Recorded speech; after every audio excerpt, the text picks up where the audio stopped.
성경 공독하도록 하겠습니다. 골로새서 3장 12절입니다. 그러므로 너희는 하나님이 택하사 거룩하고 사랑받는 자처럼 긍휼과 자비와 겸손과 온유와 오래 참음을 못 잊고. 네. 오늘 말씀 빨리 진행하도록 하겠습니다. 오늘 본문은 골로새서 3장 12절입니다. 한 점만 가지고 왔고요. 3장 12절 처음부터 읽도록 하겠습니다. 시작. 그러므로 너희는 하나님이 택하사 거룩하고 사랑받는 자처럼 긍휼과 자비와 겸손과 온유와 오래 참음을 못 잊고 라고 얘기를 하고 있습니다. 뭐라고 얘기를 하냐면 하나님이 택하신 자들에게 그리고 그들에게 긍휼과 자비와 겸손과 온유와 오래 참음을 마음을 못을 입으라라고 지금 권고하고 있어요. 이 5가지. 그래서 오늘 이 5가지 미덕은 우리가 하고 싶을 때 하고 내 마음에 내킬 때 하고 내 좋은 사람한테만 하는 게 아니라 어떻게 하라고요? 의도적으로 의지적으로 하라고 권고하고 있습니다.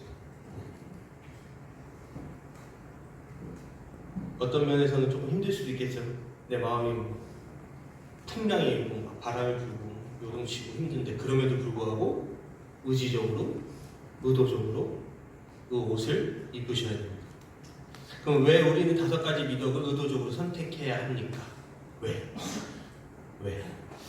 이 명령은 그리스도인들이 이제는 새로운 정체성을 가지게 됐잖아요. 아까 장로님 얘기하신 대로 그 믿을 때는 그 믿기 전에는 뭐예요? 세상 길로 가다가 그리고 그게 전부인 것 마냥 살잖아요. 그러다가 이제 돌아섰어요. 하나님께로. 그럼 우리 정체성이 이제 바뀌었단 말이에요. 그러면 그 바뀐 정체성답게 이제 살아야 된다라고 얘기를 하는 거예요.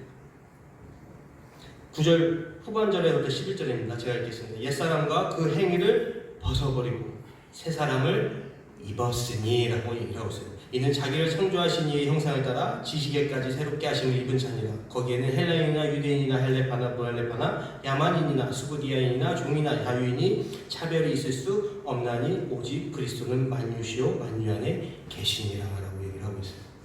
네. 새 사람을 여러분들이 입었습니다. 거긴 차별이 없습니다.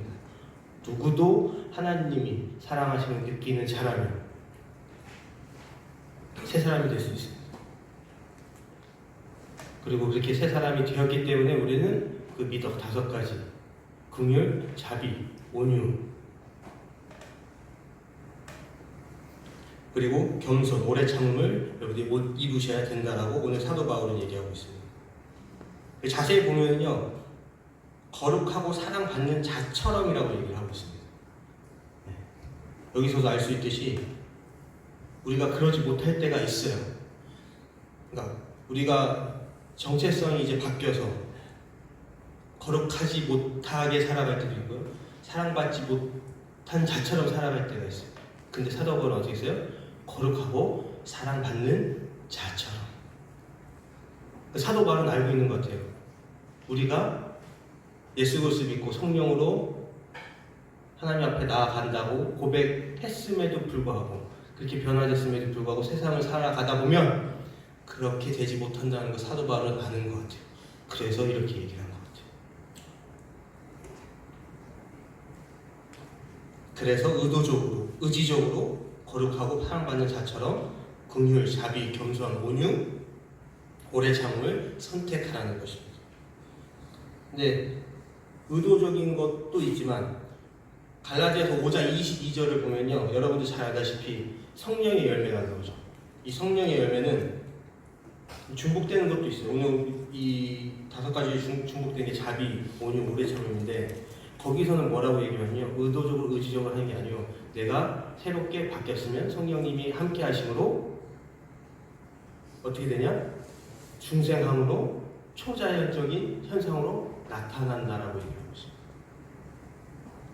그래서 이 2가지 모두 내가 의지적으로 하는 것도 중요하고요. 그리고 성령으로 힘입어서 하나님의 말씀에 따라 예수 그리스도의 믿음으로 성령이 우리와 함께 하십니다.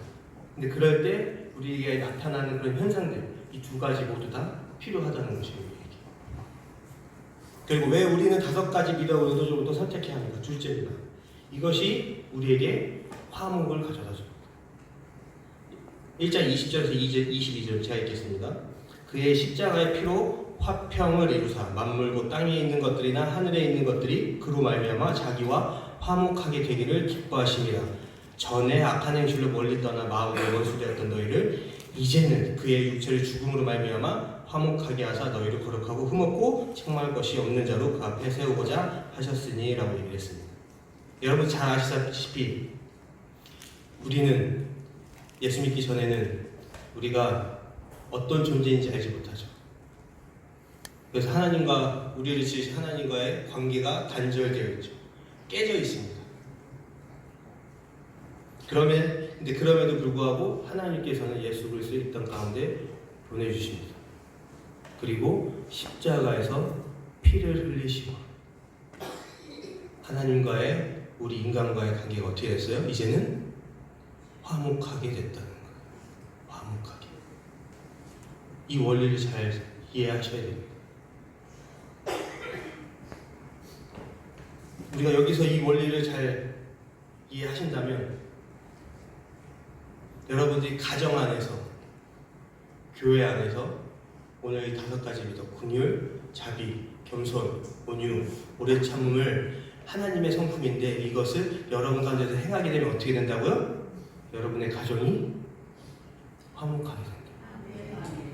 우리의 가정이 화목하게 되고 또 우리 교회가 화목하게 되고 이 미덕의 5가지가 여러분이 속해 있는 그 공동체의 화목을 가져다 준다는 것입니다.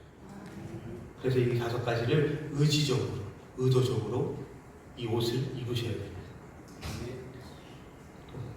오늘 이 본문에 대한 설명은 다 끝났어요. 오늘 본문의 설명은 다 끝났고 한 절이니까. 그리고 이 본문을 이해하는데 그렇게 어렵지는 않으시죠, 그죠? 네, 아주 명료하게 나와 있습니다. 지금부터는 이제 실천을 어떻게 해야 되는지 이 5가지 실천을 어떻게 해야 되는지 말씀드릴게요. 사진 하나 띄워주시겠어요? 긍휼입니다. 긍휼 뭐라고 해석 많이 되냐면요, 뭐 연민이라고도 하고 자비라고도 하고. 그래서 연민이라고 하면 우리가 생각하기에 불쌍하고 가련하게 여기는 마음이잖아요, 그죠? 네. 그래서 연민이라고도 얘기를 합니다. 그런데 이 단어는 동정이나 연민을 넘어서 실제로 행동으로 이어지는 사랑을 뜻합니다. 그러니까 마음뿐만이 아니라 실제로 행동까지 옮겨주는. 그래서 구체적이고 자기 희생적인 행동을 촉발하는 내면의 성향입니다. 행동을 일어나게 하는 내 안에 있는 내 마음, 그 성향. 그래서 우리 여기 뭐라고 보냐, 한국말로 뭐라고 해요? 긍휼이라고 되죠.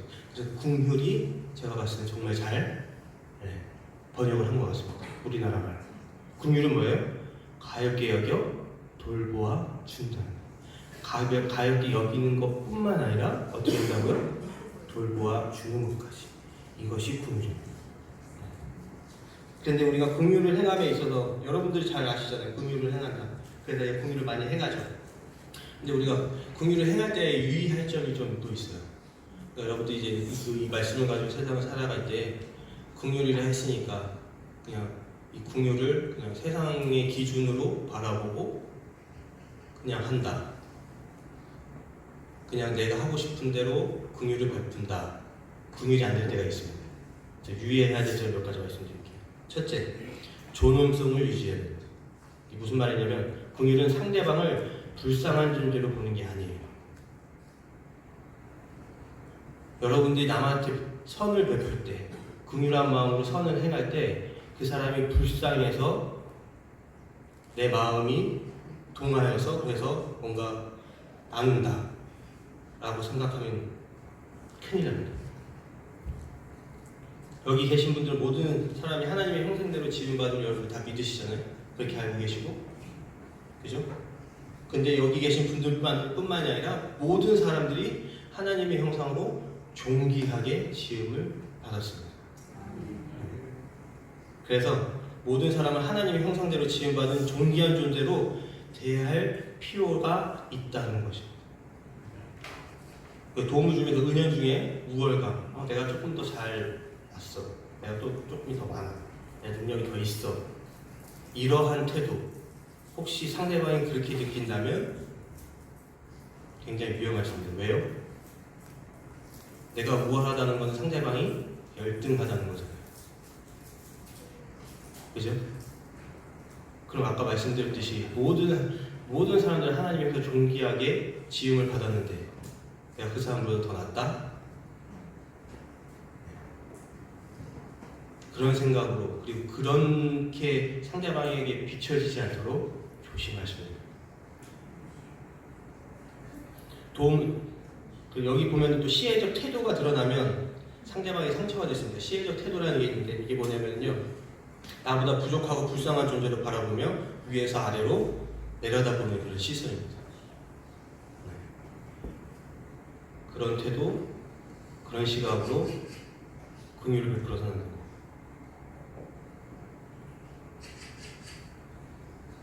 여러분들 자식들 보면은 어느 부모에게나 자식은 귀하죠. 하나님께도 마찬가지입니다. 하나님이 지으신 모든 존재가 다 존귀합니다.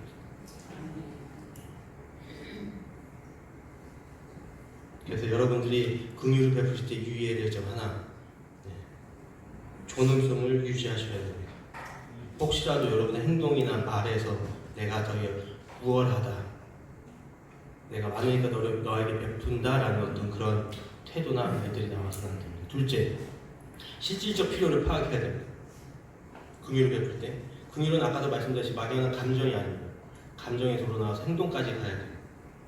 그래서 상대가 필요로 하는 것을 공급해야 된다. 상대가 필요로 하는 것이, 내가 주고 싶은 것을 주는 게 아니라 상대가 진정으로 필요로 하는 것을 공급하는 게 그게 긍휼입니다.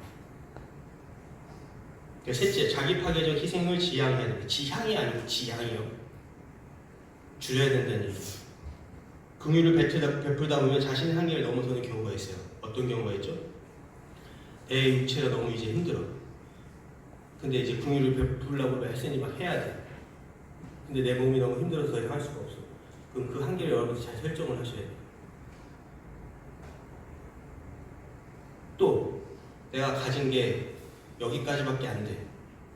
혼자 돈 벌어서 혼자 사는 사람이면 얼마든지 자기가 책임지니까 할 수 있다지만 대부분의 사람들이 가족이 있잖아요, 그죠? 또 사기도 해야 돼.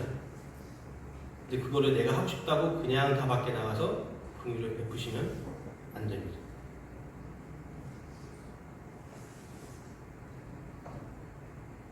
그래서 긍휼은 자신을 파괴하지 않는 범위 내에서 긍휼을 베푸셔야 됩니다. 또한 내가 할 수 있는 범위 내에서만 해야 돼요. 법을 어겨가면서까지, 규칙을 어겨가면서까지 해서는 안 됩니다. 그 마음을 충분히 이해합니다. 도와주고 싶고 긍휼한 마음을 해주고 싶은 거 충분히 이해하고 얼마든지. 그런데 규칙과 법을 어겨가면서까지, 그거는 자기 파괴적인 거예요. 자기 파괴적. 그래서 건강한 긍휼은 자신을 파괴하지 않는 범위 내에서 이루어져야 하며 오히려 공동체에서 어떻게 해요? 분담을 하는 것이 가장 지혜로운 것입니다. 그리고 네 번째, 의존성 조장을 경계해야 합니다. 무조건적인 도움은 때때로입니다. 상대방을 수동적이고 의존적인 존재로 만들 수 있죠. 여러분 다 이해하실 겁니다. 그래서 긍휼을 단순하게 주기보다 스스로 설 수 있도록 돕는 방식이어야 하는 게 지혜로운 것입니다. 그래서 그 긍휼을 베푸는데 그 상대방이 참여할 수 있도록 하는 것이 중요합니다. 내가 그냥 주고 끝나는 것이 아니라 상대방이 참여할 수 있도록. 그렇게 되면 아까 첫 번째 뭐였죠? 존엄성 유지. 그것도 충분히 됩니다. 다섯 번째, 차별 없는 긍휼입니다. 우리 일상생활에 제일 많이 일어나죠. 나는 긍휼을 베풀어 라고 하면서 나와 가까운 사람, 그죠? 나랑 친한 사람, 나랑 생각이 맞는 사람에게만 베푸는 것. 그건 누구나 할 수 있죠. 하나님 베풀으신 긍휼은 그게 아니죠. 받을 자격이 없는 모든 사람이죠. 영원히 죽을 수밖에 없는 모든 죄인들에게. 그래서 인종, 계층, 신념의 차이를 넘어서 보편적 사랑의 실천이어야 합니다. 하나님의 긍휼을 반영해야 됩니다. 인간의 긍휼은 여러분들이 신앙생활 그래도 보통 한 5년에서 10년 이상 하셨으면 긍휼이라는 걸 많이 해보셔서, 그리고 하다 보면 이게 한계에 부딪힐 때가 있죠. 한계 부딪힐 때 보통 나오는 말이 저는 합니다. 어떻게 얘기해요? 아, 내가 이만큼 했는데, 내가 어떻게 자는 본인한테 했는데. 성경에서 말하는 긍휼은 하나님께 받은 긍휼을 나누는 것입니다. 여러분한테 사랑에 대해서 말씀드렸죠. 지금 사랑의 주제로 계속 설교를 하고 있는데 하나님한테 우리가 받고 그걸 어떻게 해요? 바깥으로. 여러분들 스스로 하는 거, 여러분들의 생각으로 하는 거 한계가 있습니다. 그 다음 자비입니다. 사진 두 번째 보여주시겠어요? 너희 아버지께서 자비하신 것처럼 너희도 자비로운 사람이 되어라 라고 얘기하고 있습니다. 그래서 자비라는 것은 친절함, 선함이라고도 얘기를 합니다. 단지 친절하고 착한 성품 정도가 아닙니다. 로마서 2장 4절을 보겠습니다. 제가 읽겠습니다. 혹 네가 내가 하나님의 인자하심, 그 자비랑 똑같은 단어예요. 인자하심이 너를 인도하여 회개하게 하심을 알지 못하며, 무슨 말이에요? 하나님이 선하시기 때문에 우리를 그냥 내버려 두지 않고 어떻게 해요? 죄에서 돌이키도록, 돌아서도록, 하나님께 오도록 이끌어 주신다는 뜻입니다. 자비로우심이 구체적으로 우리를 구원으로 이끄는 대로 이끄는 역할을 한다는 것입니다. 마음만이 아니라 착한 성품만 가지고 있는 게 아니고, 어디에 목적이 있다고요? 바른 길로 오도록 하는 목적이 있습니다. 어린아이가 잘못을 저질렀습니다. 아버지가 내가 너를 사랑하기 때문에 이번 잘못을 계기로 바르게 살도록 기회를 줄게 하고 따뜻하게 품어주는 것과 비슷합니다. 아버지의 선하심, 자비, 단순히 착한 마음이 아니라 아이가 바른 길로 인도되고, 그리고 결국은 회복시키려는 목적이 있습니다. 자비가요. 하나님께서 우리에게 보이신 인자하심, 자비도 마찬가지로 구원을 향해 있다는 목적을 담고 있습니다. 그렇다면 이것을 행할 때 유의할 점이 있습니다. 조건 없이 행해야 됩니다. 조건 없이, 아무런 조건 없이. 하나님의 자비로우심은 아까도 말씀드렸지만 우리가 무엇을 잘해서 내게 자격이 있어서 베푸신 은혜가 절대 아닙니다.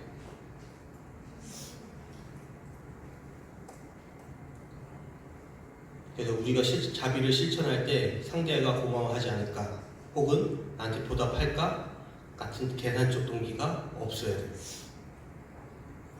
두 번째, 유의할 점 두 번째입니다. 자비를 베풀 때 죄를 묵인하는 자비가 되어서는 안 됩니다. 제가 가끔 한 번씩 설교하죠.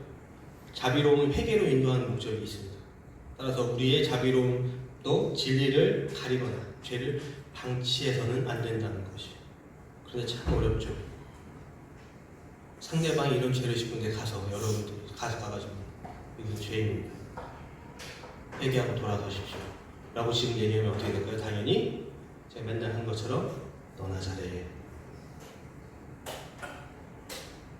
이런 반응일 겁니다. 쉽지 않아요. 그래서 제가 여러분한테 항상 말씀드렸듯이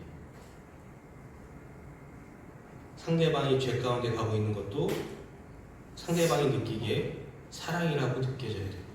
그래서 저는 항상 얘기하죠. 사랑으로 해야 된다. 사랑으로 어떻게 해야 되냐? 이따가 나올 겁니다. 온유도 그 사랑 방법 중에 하나입니다. 세 번째, 겸손입니다. 사진 세 번째. 제가 이것저것 찾다가 이거 괜찮은 것 같아서 골랐어요. 겸손은 전심으로 하나님을 의지하는 것입니다. 겸손은 모든 것이 하나님의 은혜임을 인정하는 것입니다. 마지막으로 겸손은 다른 사람을 자기보다 낮게 여기는 것입니다. 이것이 겸손입니다. 우리 인간은요, 어떤 상황 가운데서 자신을 드러내려고 하는 욕구가 있어요. 왜요? 나 이런 사람이야 라고 사람들한테 얘기하고 싶어요. 근데 이러한 욕구를 거부하고 더불어 하나님과 타인을 자신보다 우선시하는 의지를 의미합니다. 그럼 이런 마음을 어떻게 적용할 수 있을까요? 특히 정말 강조하고 싶어요. 교회 안의 지도자들, 목사, 저를 포함해서 전도사, 장로님, 권사님들,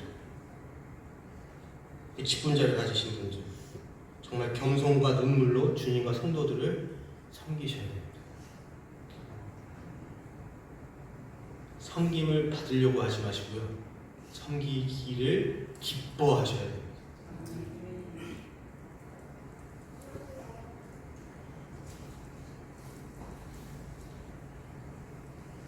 예수님께서 제자도를 말씀하셨습니다.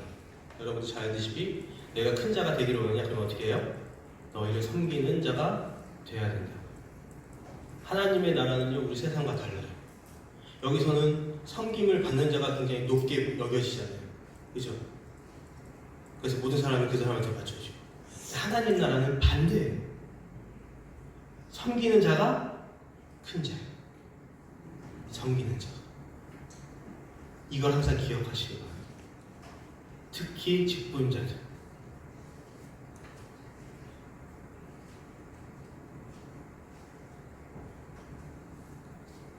그리고 사랑하는 성도님들, 겸손은 경쟁심을 무력화합니다. 빌립보서 2장 3절입니다. 아무리 해든지 다툼이나 허용으로 하지 말고 오직 겸손한 마음으로 각각 자기보다 남을 낮게 여기고라고 얘기를 하고 있어요. 겸손하면요, 다툼이나 허용이 되지 않습니다. 또 분열을 치유합니다. 에베소서 4장 2절입니다. 모든 겸손과 온유하고 오래 참음으로 사랑 가운데 서로 용납하고 평안을 맺는 줄로 성령이 하나 되게 하신 것을 힘써 지키라. 분열되지 않고요, 겸손하면 하나가 됩니다. 하나가 됩니다. 겸손하면. 근데 여기에도 또 주의할 점이 있죠. 우리가 겸손이라고 얘기를 하면요, 저 못해요. 그런 얘기하시는데 그게 겸손이라고 생각하는 절대 아닙니다. 할 수 있는 능력이 되면서도 저는 능력이 안 됩니다. 못합니다. 라는 건 겸손이 아니고 자기 비하입니다. 겸손은 나보다 남을 낮게 여기는 마음이지 나를 낮추는 게 아니에요. 그래서 성경적 겸손은 자기 인식에 왜곡 없이 하나님과 타인을 존중하며 자신을 낮추는 것입니다. 그러나 자기 비하는 자신을 실제보다 낮게 보는 왜곡된 것입니다. 왜곡된 태도입니다. 그것은 겸손이 아닙니다. 네 번째, 온유입니다. 온유 한번 사진 띄워주시겠습니다. 제가 읽을게요. 형제들아, 사람이 만일 무슨 범죄한 일이 드러나거든 신령한 너희는 온유함 심령으로 그러한 자를 바로잡고 너 자신을 살펴보아 너도 시험을 받을까 두려워하라. 온유에 두 가지가 나오죠. 어떻게 해요? 누가 범죄한 일이 있으면 온유한 마음을 어떻게 해요? 바로잡아주라. 그리고 또 하나 어떻게 하라고요? 혹시 나한테 그런 죄가 있지 않을까 나를 돌아보라는 거죠.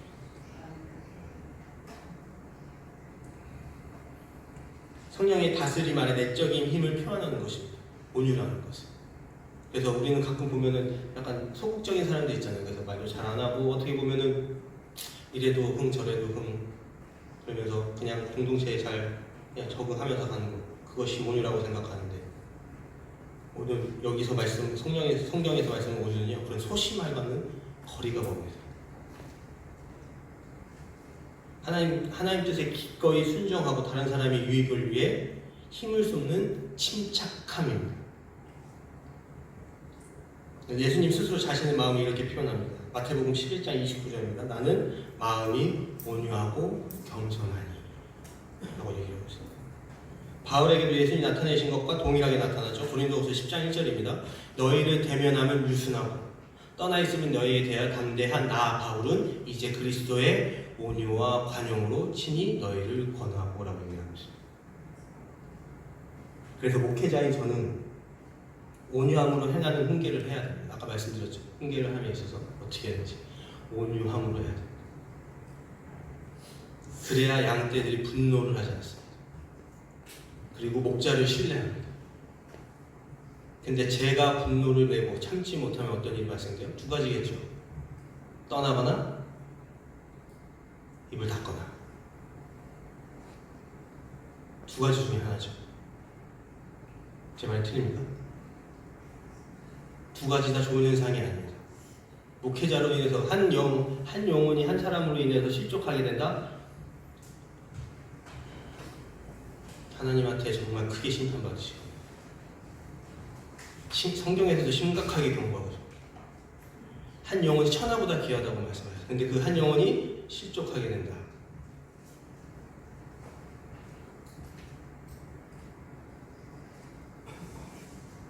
그리고 입을 닫게 되는 경우도 있죠. 떠나지 않으면. 이것도 문제가 심각하죠. 혹시 앞에서 제가 잘못된 것을 밝히면 어떻게 돼요? 그대로 따라가게 되는 거죠. 이것도 심각합니다.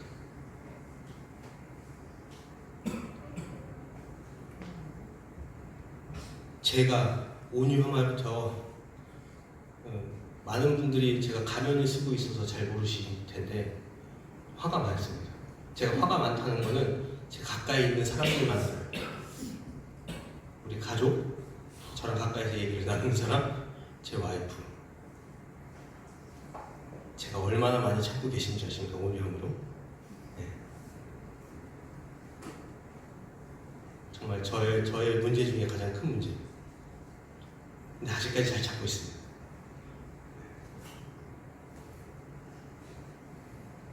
그래서 리더의 진정한 권위는 강압적이고 프레셔, 압박하고 그런 데서 나오지 않습니다. 설득력이 있습니다.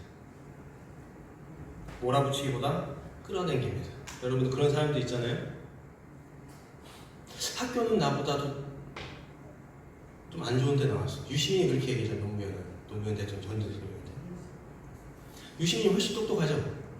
서울대학교 나오고 경제학 나오고. 그런데 이상하게 노무현 대통령을 보면 끌린다는 거예요. 그런 사람이 있습니다.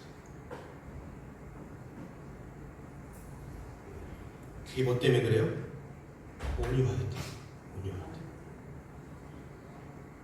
온유한 사람 옆에는요, 사람이 머뭅니다. 누가 얘기했어요? 정약용이가 얘기했어요.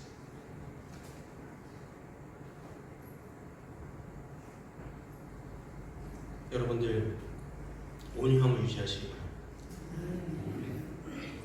온유함을 함양하기 위해서 저뿐만 아니라 여러분들 어떻게 해야 되느냐? 복음서에 나타난 예수님의 온유함에 대해 묵상하셔야 됩니다. 어떻게 예수님께서 온유함을 유지하셨는지. 제가 말씀드렸지만 온유함은 그냥 무조건 참는 것만은 아니에요. 예수님께서 어떻게 하셨어요? 성전 안에서 장사하는 사람들 채찍 들고 어떻게 해서 다 내쫓았잖아요. 그리고 내 성전에 기도하는 곳이라고 말씀하셨잖아요. 복음서에 다 나옵니다. 진리가 아닌 것에는 그렇게 단호해야 할 때가 있습니다. 그것도 온유합니다. 반대로 아이들이 나올 때, 그때 당시 아이들은 어떤 존재였다고요? 내 소유였다고요. 뭔가 자기가 의지로 뭔가를 할 수 있어요? 없어요? 없어요. 그런데 예수님이 지나갈 때 아이들이 어떻게 했어요?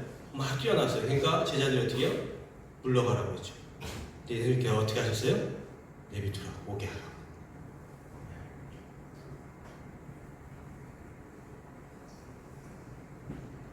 그래서 예수님의 온유함에 대해서 여러분들이 잘 묵상하시기 바랍니다.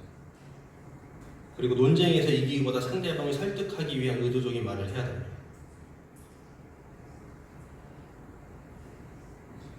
논쟁을 하다 보면은 네 말이 내 말이 맞다, 네 말이 틀렸다라고 어쨌든 계속 얘기를 하게 되잖아요. 근데 그렇게 되면 끝이 없습니다. 논쟁은. 근데 상대방의 입장을 충분히 고려하면은 내가 그 사람이 되어보는 거예요. 그러면 그 사람은 이렇게 생각할 수 있겠다. 그럼 이제 여러분의 태도와 말이 달라집니다. 어떻게 달라져요? 그렇게 생각할 수도 있기는 해. 그래서 인정을 하게 되죠. 그러면 대화는 조금 더 수월해집니다. 타인을 우선시하는 봉사, 은밀한 사랑의 행위로 자아를 억누르는 봉사를 해야 됩니다. 아까 말씀드렸듯이 우리의 자아는요 계속 비집고 올라와요. 안 좋은 것으로, 죄를 짓는 것으로. 근데 그 자아를 누르는 연습도 하셔야 돼요. 마지막으로 오해를 참음입니다. 인내. 원망이나 보복에 굴하지 않고 도발을 참아내는 하나님 중심적인 자제력입니다. 의를 보존하고 타인의 유익을 추구하는 목적 있는 기다림입니다. 하나님께서 인류를 대하신 방식이에요. 지금도 우리를 대하고 계시는 방식입니다. 지금도 기다리고 계십니다. 베드로후서 3장 16절입니다. 또 우리 주의 오래 참으심이 구원이 될 줄로 여기라. 최후의 심판을 지연하는 이유, 지금도 참고 기다리시는 이유는 복음 전파의 목적을 이룬다는 것입니다. 에베소서 4장 2절입니다. 모든 겸손과 온유라고 오래 참음으로 사랑 가운데도 서로 용납하고 평안을 맺는 줄로 성령이 하나 되게 하신 것을 힘써 지키라. 인내는 마음의 상처를 받아들이는 것입니다. 그리고 성장할 수 있는 여지를 남겨줍니다. 그렇게 되면 어떻게 돼요? 연합할 수 있는 가능성이 생기죠. 주님께서 당신 백성을 대하시는 방식으로 반영해야 됩니다. 그럼 개인적으로 우리들이 어떻게 실천해야 됩니까? 지난주에 말씀드렸듯이 정말 쉽지 않은 거예요.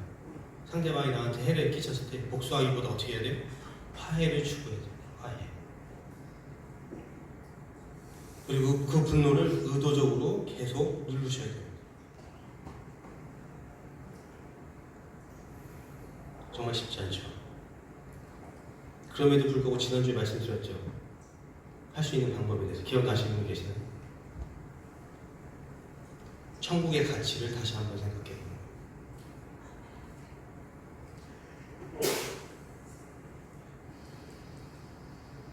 아까 방병정 여사 기도해 주셨는데 하나님께서 우리를 너무 사랑하셔서 독생자를 보내주시고 십자가에 못 박혀 죽으시고 사망에서 부활하셔서 이제는 우리가 소망을 갖고 삽니다. 소망. 어디에 소망을? 하나님의 곁에. 천국을 소망. 그것이 얼마나 우리에게 큰 가치로 다가오느냐에 따라서 여러분의 평소의 삶이 달라집니다.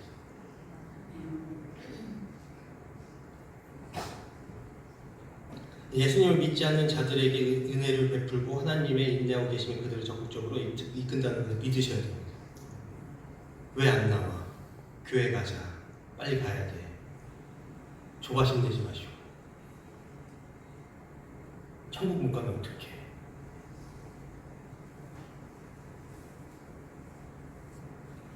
인내하는 마음으로 기다려주시기 바랍니다. 그것이 하나님의 마음입니다.